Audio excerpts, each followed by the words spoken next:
Olá, seja bem-vindo, seja bem-vinda. O Educa Floripa de hoje vai abordar o lançamento de um programa que traz um planejamento estratégico para a educação municipal. É o Floripa Mais Aprendizagem. O objetivo é aprimorar a qualidade de ensino na rede municipal, garantindo que os nossos estudantes tenham oportunidades educacionais cada vez melhores.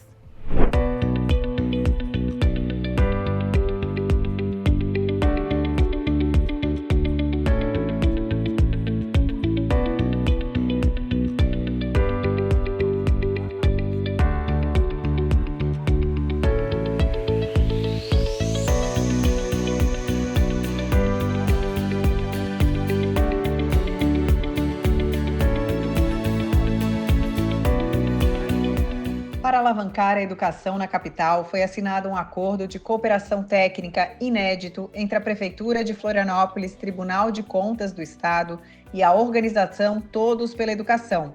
O evento, que trouxe a aprendizagem como destaque, prestou homenagem aos estudantes do 5º ano da EBM Costa de Dentro, que tem a maior nota do IDEB de Florianópolis. Eu achei muito importante. Eu acho que é uma das primeiras vezes que eu vou num evento em que os alunos estão nas primeiras fileiras. Acho isso muito simbólico, muito importante, secretário, porque, prefeito, todo o trabalho que tem sido feito e que será feito aqui na cidade de Florianópolis, para depois repercutir por todo o estado de Santa Catarina, é para eles. Assim, todo o trabalho da educação é para os alunos das escolas públicas. A gente até se emociona, né? Estou vendo aqui uma educadora se emocionando. E é isso, acho que a gente precisa desse amor que a gente ouve, né, quando a gente canta o hino nacional. É assim que a gente exerce no dia a dia. A gente exerce esse amor pelo nosso país, trabalhando por essas crianças. Então, que bom que vocês estão aqui, fiquei feliz de ter tanta criança linda, estudiosa, que vai todo dia para a escola. Florianópolis tem tudo para ser o grande farol da educação brasileira. Tem tudo para ser. A gente tem aqui uma série de elementos, secretário Thiago, aqui eu conheço o secretário Thiago há muitos anos, não vou nem falar tantos anos assim, há quantos anos que a gente se conhece, mas a escolha, começando pela escolha do secretário, um secretário técnico, um secretário que olha para as evidências, um secretário que luta pelas crianças, para resultados para as crianças. Então, quero te parabenizar, prefeito, pela escolha do secretário Thiago.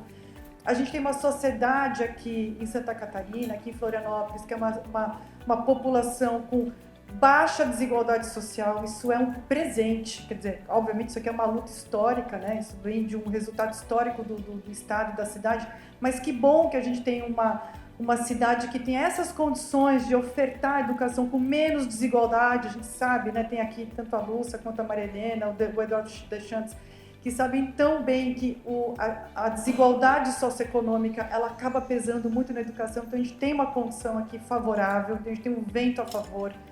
A gente tem um vento a favor de ter profissionais muito bem qualificados, a gente tem um vento a favor que é ter um plano agora que o secretário Thiago vai apresentar, um plano muito bem estruturado para fazer Florianópolis decolar, prefeito. Não tem como decolar, não tem como a gente melhorar, mudar o patamar da educação se a gente não tiver um bom plano e uma boa execução, que obviamente também vai estar na agenda do secretário fazer.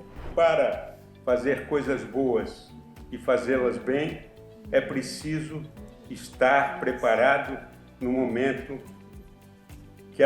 em que os fatos acontecem.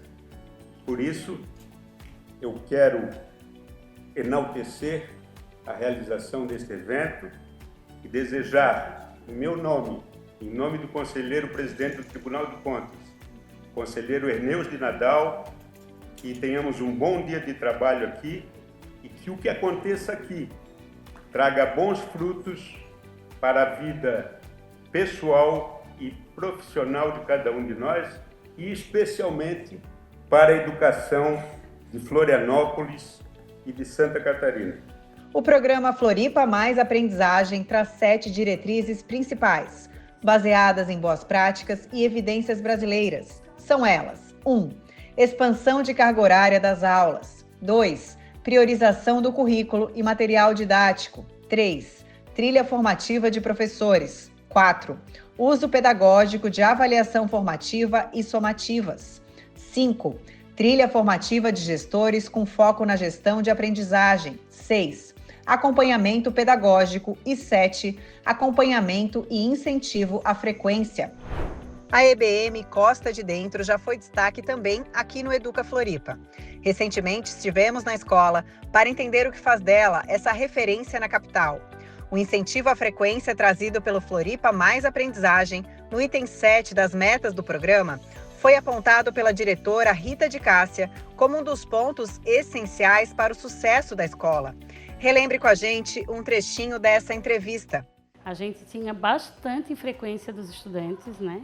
Eles saíam, iam viajar e ficavam 3, 4 dias, às vezes 10 dias fora da escola. E depois retornavam e perdiam aquele tempo dentro da escola, né? E aí a gente começou a fazer um trabalho sobre essa frequência, a importância deles estarem dentro da escola.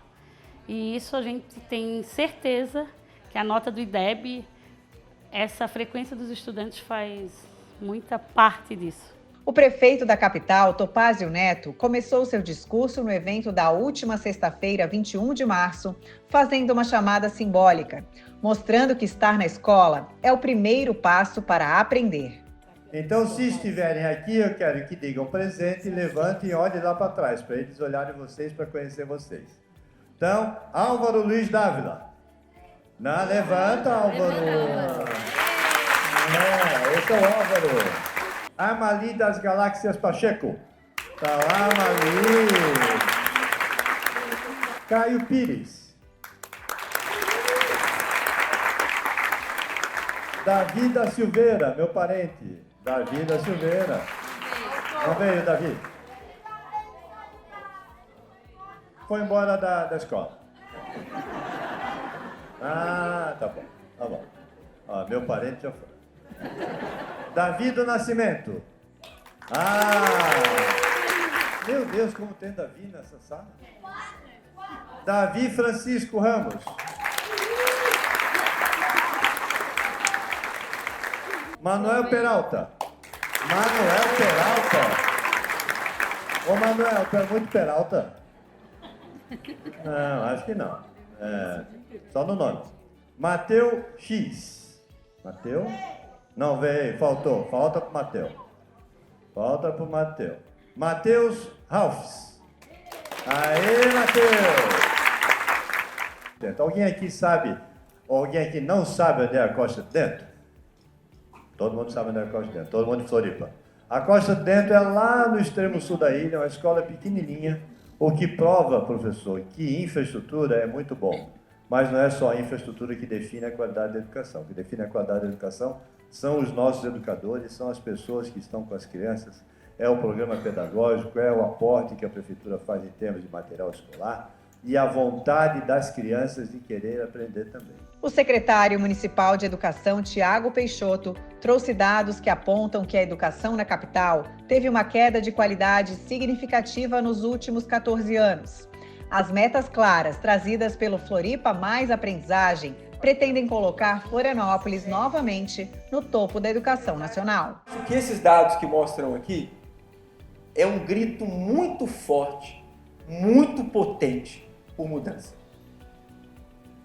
Nós temos uma rede altamente capacitada, qualificada, com professores, doutores, mestres, uma secretaria desempenha um bom trabalho, mas nós temos que organizar um projeto de mudança forte.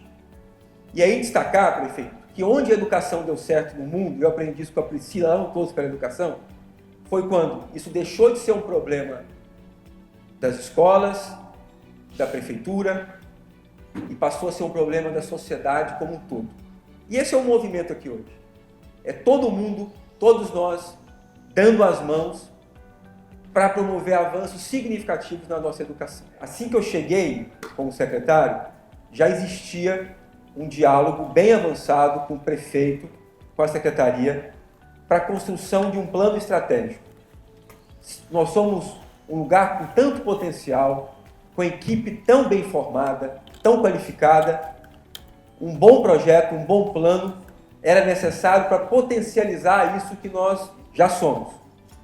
E aí esse diálogo entre o Tribunal de Contas do Estado, Todos pela Educação e a Prefeitura foi fundamental. Para nos aprofundar nesse assunto, a gente conversa agora com o secretário adjunto da Secretaria Municipal de Educação, Eduardo Gutierrez.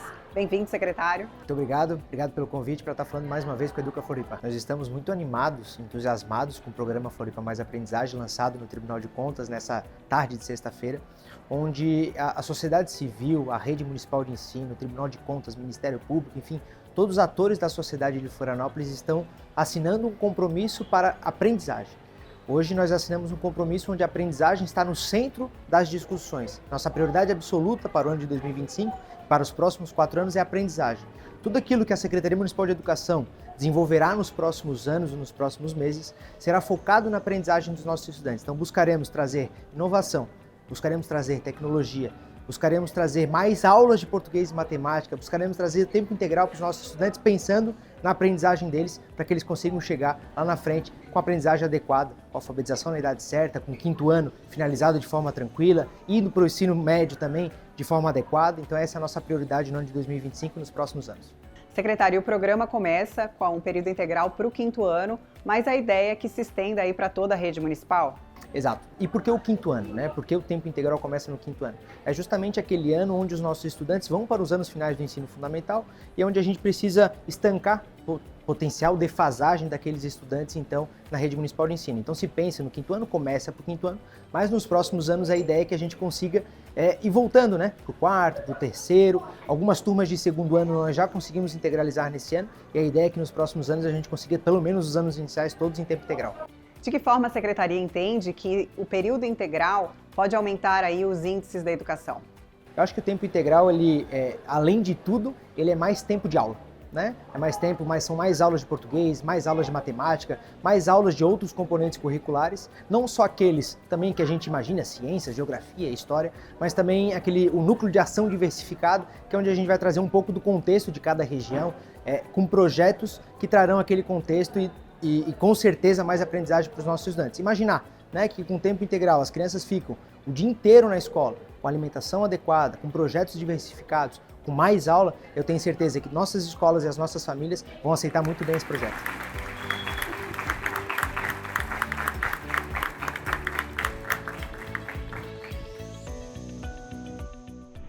Uma prova de que a educação abre portas e que com incentivo e dedicação novos talentos podem surgir e brilhar é o nosso convidado de hoje do quadro Dicas de Leitura. Nele, Valesca Becker entrevista o mais novo autor a fazer parte do Clube da Leitura, Gente Catarinense em Foco.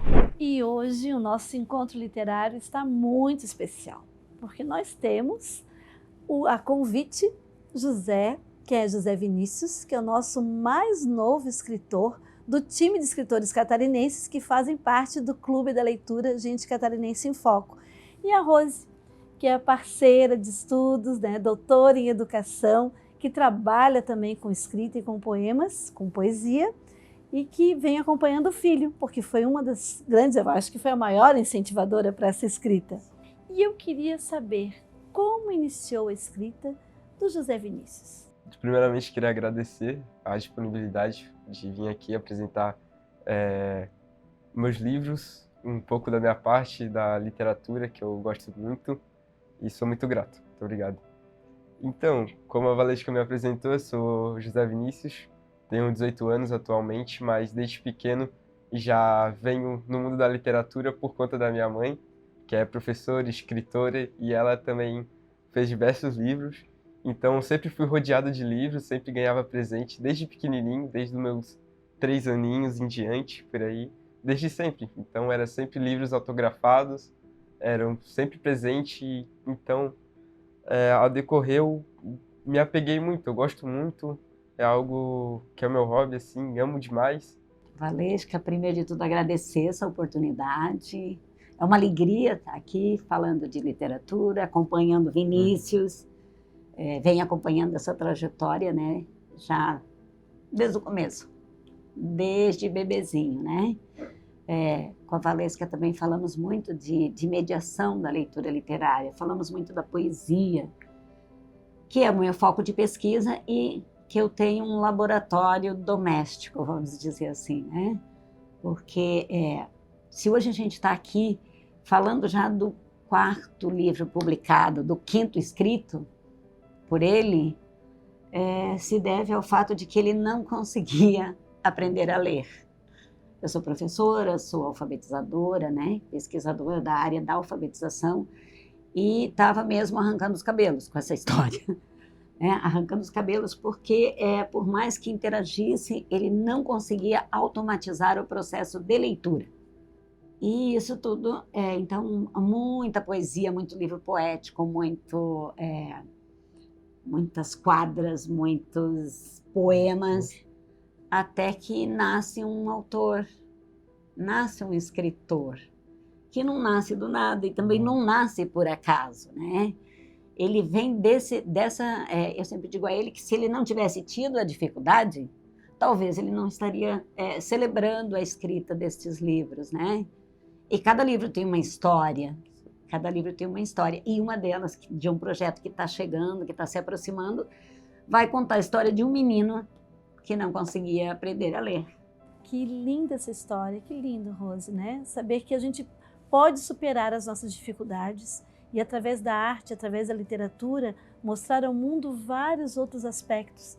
E tu escreve com tanta delicadeza, com tanta poesia, ao mesmo tempo com tanta autenticidade. É muito lindo isso. E aí eu quero saber, com todas essas dificuldades, como é que foi o teu primeiro livro? Como começou a primeira escrita e qual é o primeiro livro? Então, Valesca, assim, basicamente, quando eu comecei, eu pensava que eu só tinha um livro publicado, um mesmo.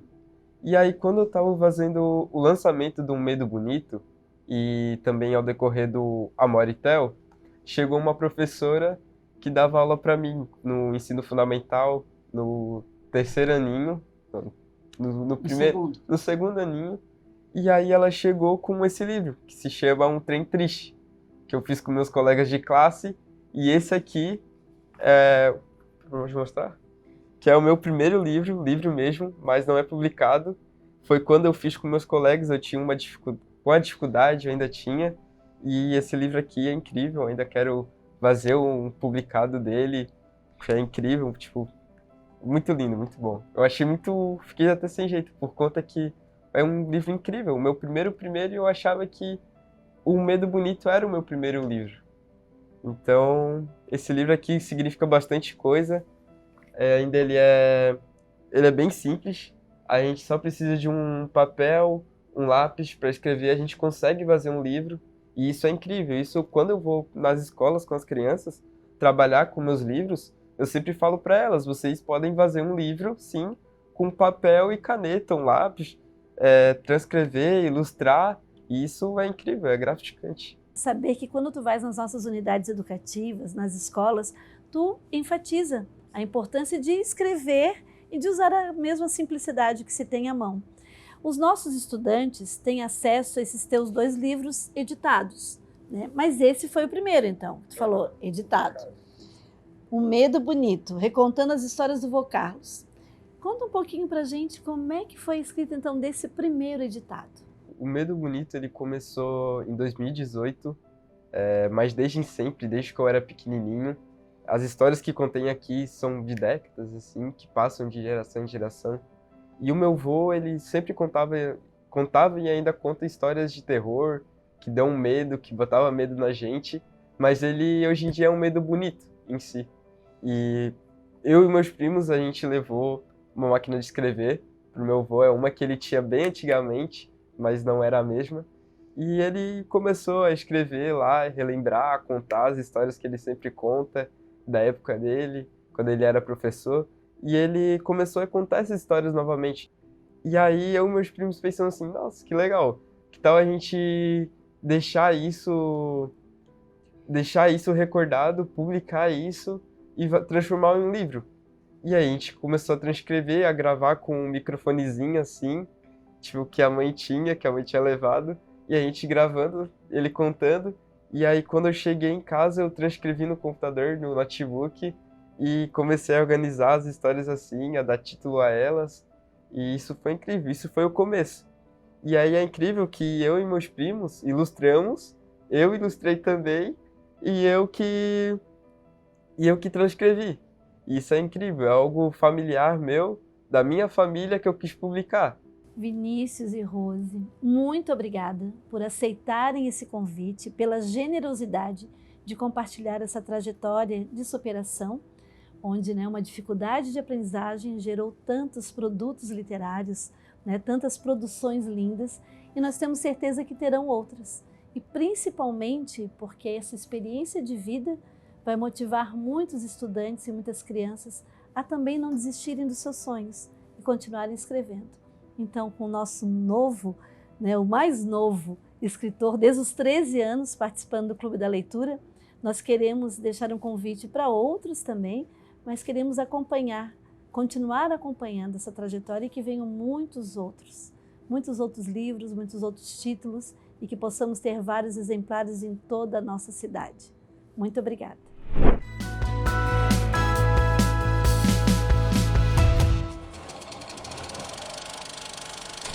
Bom, a minha dica de hoje é um filme chamado A Invenção de Hugo Cabret, lançado em 2012.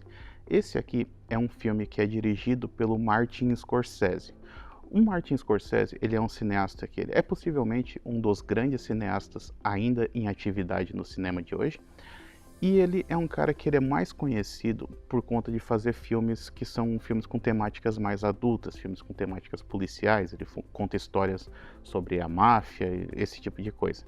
E aí foi bastante curioso quando ele escolheu fazer um filme que é um filme de temática infantil. Mas tem um motivo para isso, tem um motivo para um cara que só faz filmes que têm uma pegada mais violenta e coisa assim, resolver fazer um filme infantil. E esse motivo é o próprio amor do Martin Scorsese pelo cinema. E eu sei que isso pode parecer um pouquinho confuso, mas eu vou explicar, eu vou chegar até lá. Então, deixa eu falar um pouquinho sobre o filme antes, O filme, ele conta a história do Hugo, que é um órfão de 12 anos que mora numa estação de trem na Paris da década de 20. Então, muito do filme mostra a rotina desse menino tentando sobreviver nessas condições que ele está vivendo, Ou seja, ele tem que arranjar comida, ele tem que escapar do guarda que fica fiscalizando lá a estação, ao mesmo tempo em que ele tenta montar um autômato. Autômato é uma espécie de robô primitivo que, uma vez que está funcionando, faz apenas uma função. Esse autômato foi deixado como herança pelo pai do Hugo, só que ele não está funcionando, então está faltando algumas peças que o Hugo fica tentando montar, porque ele acredita que uma vez que ele consiga montar esse autômato, ele vai de alguma maneira receber uma mensagem do pai dele. Em sua busca por tentar construir ou reconstruir esse robô, ele acaba fazendo amizade com uma menina que também frequenta a estação de trem porque o avô dela trabalha lá. E essa menina eventualmente vai dar para ele a chave que falta para conseguir fazer esse autômato funcionar. Essa é a história do filme. Só que lembra que eu falei que tinha um motivo por trás de um cineasta como Martin Scorsese querer fazer um filme infantil? E o motivo está num personagem coadjuvante desse filme aqui, porque o avô dessa menina com quem o Hugo faz amizade é ninguém menos do que o Georges Méliès. O Georges Méliès, ele é um cineasta que ele foi um dos primeiros cineastas da história do cinema. Então aqui nesse filme ele é interpretado pelo ator Ben Kingsley, que faz inclusive um papel sensacional.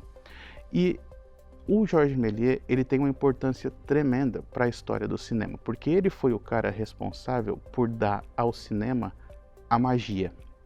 O que acontece? Quando o cinema começou, ele era apenas um registro da realidade. O que as pessoas faziam era simplesmente mostrar a sua própria rotina, mostrar um pouco da rotina do seu entorno. Então eles filmavam, por exemplo, pessoas saindo de um trem, pessoas saindo da fábrica, pessoas caminhando pela rua, esse tipo de coisa.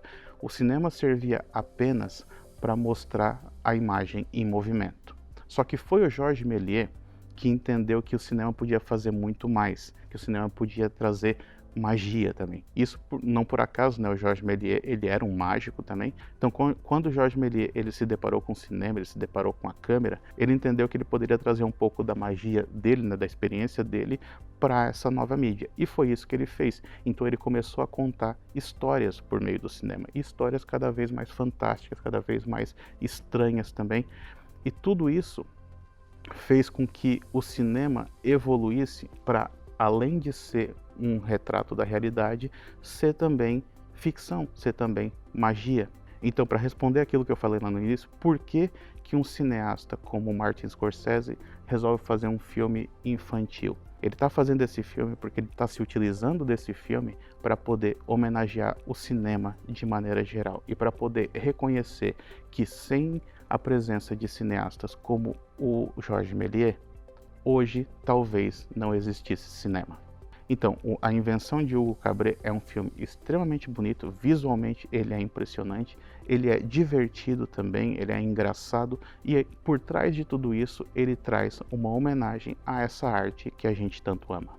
Então fica aqui a dica do A Invenção de Hugo Cabret.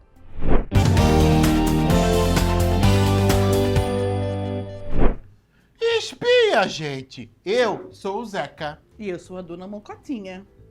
E hoje nós estamos aqui no Educa Floripa para falar de algumas palavras peculiares que só a gente aqui, Mocotinha, manezinho da ilha, entende. Porque a gente é manezinho raiz, né, Zeca? Tem umas palavras que fazem parte do nosso vocabulário. É verdade. Tem muita gente que é de fora e não sabe nem do que se trata. É verdade. Por exemplo, se alguém chega assim pra ti e fala assim, ó, sai daí, Mocotinha, sua bobada. Lógico que eu sei, né, Zeca? Mazanzo, tolo. Pensa que eu não sei? É isso mesmo, é gente. Isso mesmo, é mazanzo, é tolo, é tudo isso. Isso mesmo. Ô, Zeca, agora eu quero ver se tu sabes essa. Qual? O que a gente quer dizer quando a gente fala assim, ó, água dura? Tu acreditas, Mocotinha, que é gelo? Gelo. Tu já pensasse, ô, estimada, bota 2 pedrinhas de água dura aí no suco pra mim. É isso que a gente fala. Os antigos falavam bastante, água dura. Mas os antigos falavam, mas também assim, ó, vareia um pouco, sabe? Vareia. Tu sabe o que é isso? É pra variar um pouquinho, não tem? Vareia, olha, vareia. Ô, Zeca, se tu não soubesse, ó, eu venho e te dou de correio nas costas. Credo, guria, rei nas costas, meu Deus, né? Isso a avó falava, a avó falava um monte. Sai daqui, rapaz, quando eu era rapaz pequeno. Dou-te nos cornos. Sai daqui, rapaz, quando eu tinha correndo nas costas, olha, nós corríamos, sempre nas canelas. Também é o quê? A manésia em cima nas canelas, a gente ia correr. É o manésia. Agora, se a gente ficar falando, amanhece aqui e o boi não brinca. Sabes o que é isso? Eu sei. Quando a gente se atrasa. É verdade. Às vezes a correria, às vezes a gente... tu se atrasa um pouco. Agora, essa eu gosto bastante, sempre falo. Tu já andasse nos além? Mocotinha? Eu não sou dessas. Não gosto de ficar andando com gente estranha. Não, Mocotinha, não é com gente estranha. Ô, gente, andar com os além é andar de avião. Tu acredita? Olha só, Mocotinha. Você lá no aeroporto andar com os além. Ai, Zeca, credo, né? Essas coisas nada todas. Se pode isso. E tu sabe que antes de ontem? Sabes o que é antes de ontem? Claro, né? Anteontem. A gente ia juntar mais. É antes de ontem. É pra ficar mais rápido, não tem? É, pra ficar mais rápido. O manezinho gosta de falar assim, rapidinho. E daí, assim, ó, pra economizar tempo, a gente fala antes de ontem. Antes de ontem, Mocotinha, eu encontrei foi um bando de aribu. Aribu, tu sabes o que é, né? Eu sei porque tem a dança do boi de mamão, né? Que tem o aribu. O aribu, o nosso... O boi de mamão eu gosto. O urubu. É o urubu. Ô, Zeca, mas tu sabes o que é bucica? Claro, né? Eu tenho 2 em casa. Bucica é tão bonitinha. Tem eu a Lilica. Quando elas começam. A Lilica tu conhece? Claro, a Lilica. A Lilica e a Tomásia. Bucica quer dizer cachorro. Isso mesmo. E assim, ó, tem que tomar cuidado porque na rua tu pode encontrar uma reviria de bucica. Uma reviria que é um monte. É um monte. Um bando. Um bando, gente. Olha, se nós for ficar aqui conversando com eles, a gente vai ter palavras, ó, até o outro dia. Mas nós tu vamos sabes, deixar né, um pouquinho Zeca? pra depois. O que eu sei? Sabes, tem uma que é bem tradicional. Qual? Se tu Fala. não aprender o manezês, tu mofas com a pomba na balaia. É verdade. Tu mofas com a pomba na balaia. É mesmo, Zeca. Mas eu gosto demais da gente assim, falando dessas coisas. Ai, tão bonitinho. Mas vamos deixar o manezinho falando. Vamos deixar outras palavras pra outro programa. Pra eles pesquisar também. É verdade. Dá uma pesquisada. Tem até um dicionário da ilha, tem sabias? Um dicionário dele, eu sei. Eu gosto bastante. Ali, ó, eu aprendo o que eu não sei ainda, eu aprendo ali. É verdade. Um beijo bem carinhoso pra vocês e até o próximo programa. A educação é uma das ferramentas mais poderosas para transformar vidas. Vimos no programa de hoje com o lançamento do Floripa Mais Aprendizagem que investir na qualidade de ensino é garantir que mais pessoas tenham a chance de realizar seus sonhos. Espero você no próximo Educa Floripa. Até lá! Floripa.